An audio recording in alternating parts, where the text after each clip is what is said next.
Welcome into the 247 Sports YouTube page. I'm Emily Proud, and the college football world responded to the first playoff rankings by immediately blowing the whole thing up. 9 ranked teams lost to an unranked or lower ranked team this weekend, but Chris Hummer, our friend, is not here to talk standings. We are breaking down the winners and losers of the weekend, and I'll throw out a winner first, us, the football watchers, because Saturday was absolutely spectacular. But Chris, you have Georgia as a winner, so I'll ask you the question that's really on everyone's mind. How were the Dogs able to slow down Tennessee's offense? Georgia, I think everybody assumed coming into this year, Georgia's defense would take a step back. And it's fair to say it has. Like, you don't lose 8 starters and 5 first-round picks without taking a slight step back. But a step back for Georgia is like half an inch. This defense is elite, and we saw them dictate the pace to Tennessee on Saturday. Tennessee has won all year by going quickly on offense and pushing teams vertically through the passing game. They were able to do neither against Georgia. Tennessee averaged 2.85 plays per minute this year. They were down to 2.58 against Georgia. Tennessee led the nation in plays of 30-plus yards this year. They didn't have a single play of 30-plus yards against Georgia. Georgia did the hardest thing in college football this year, which was dictating the pace of the game to Tennessee. And there's a reason why Georgia's the defending national champion, the best defense in the country, and in my mind right now, the national title favorite. Whew, I like it. Okay, yeah, dictating the pace and also making life very difficult for Hendon Hooker. He was sacked 6 times and unable to hit those deep shots that we know Tennessee loves. Well, elsewhere in the SEC, Brian Kelly pulls off a signature win in his first season as LSU's head coach. I don't think we've seen a gutsier call this season than that decision to go for 2 to win it in OT. So, Chris, how does this win change the perception of both Brian Kelly and this year's Tigers? Well, it's funny. I think after week 1, we saw Brian Kelly not go for 2 against Florida State, and it might have cost them that game. And then after that, people were making fun of the accents he had in the offseason, saying Brian Kelly couldn't get it done. But Brian Kelly's done nothing but win his entire career. He's not Ed Orgeron. He's not a Louisiana native. He's not a quirky cult figure like Les Miles was at his heyday. He's not the best head coach of all time like Nick Saban. But what Brian Kelly is a winner. He won in the Division II ranks. He won in the G5. He won at Notre Dame. And he's winning in Baton Rouge right now. And I think it's totally changed the perception of LSU as a program. This was a program just a year ago we were making fun of in Ed Orgeron's last days. And now they could possibly be the first 2-loss team to ever make the college football playoff. I think that happens if they win out. LSU has a ton of recruiting momentum. They're playing the best football they have since the 2019 season when they won the national championship. And Brian Kelly is proving at a new place outside of Notre Dame, he can beat the elite teams in the country. We didn't see him do it often at Notre Dame, but he did it in really his first chance at Alabama.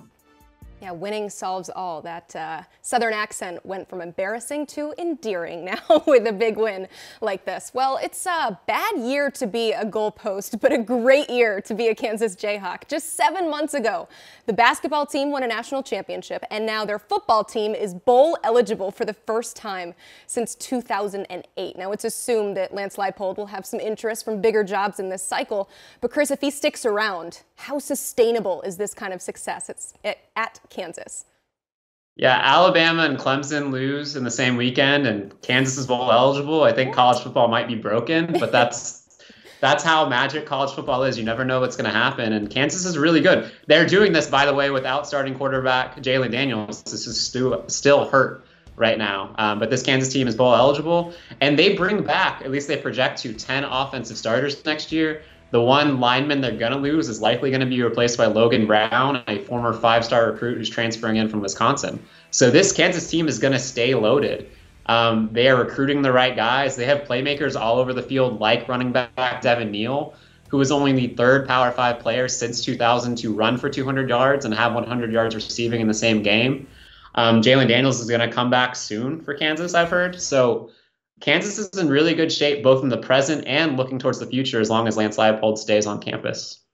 Love it. That's what makes college football so fun. Well, Chris, as customary in this sport, one team must lose. So let's start with Dabo Swinney's squad. Their debut at number 4 in the college football playoff rankings left us scratching our heads a little bit on Tuesday, but Notre Dame took care of that real quick. Tigers still a 1-loss team, still will likely play for an ACC championship, but the playoff looks to be a little out of reach here now. Chris, what's the difference between this year's Clemson team and past playoff squads? This is about the standard for Clemson. Like, this is obviously a very good Clemson football team. Clemson could easily run the table, still win the ACC, probably going to miss the college football playoff. But this is about the holistic view of Clemson football. Only 4 years ago, they were a national champion. They were on top of the college football world with Trevor Lawrence as a freshman. And we've seen this program get incrementally worse every year since. They just haven't been able to keep up with the national elite. And that's the standard we measure Clemson to in this era. So I'm sure Dabo Swinney will push back against the narrative that Clemson's struggling. This is still probably a 10-win team. But Clemson needs change. We saw that last night. We saw that last year. Dabo Swinney chose to be very insular with his promotions this offseason, despite some staff shakeups. He doesn't bring in a ton of outside offensive ideas. He doesn't utilize the transfer portal to rebuild his roster. Obviously, we see a team like Georgia have success without digging deep in the portal either. But Clemson needs an infusion of talent. Clemson needs an infusion of ideas to take the next step. We've seen Dabo Swinney adapt like this in the past. I'm thinking after a Sugar Bowl loss or an Orange Bowl loss to West Virginia, he made wholesale changes defensively, brought in Brent Venables at the time for Kevin Steele.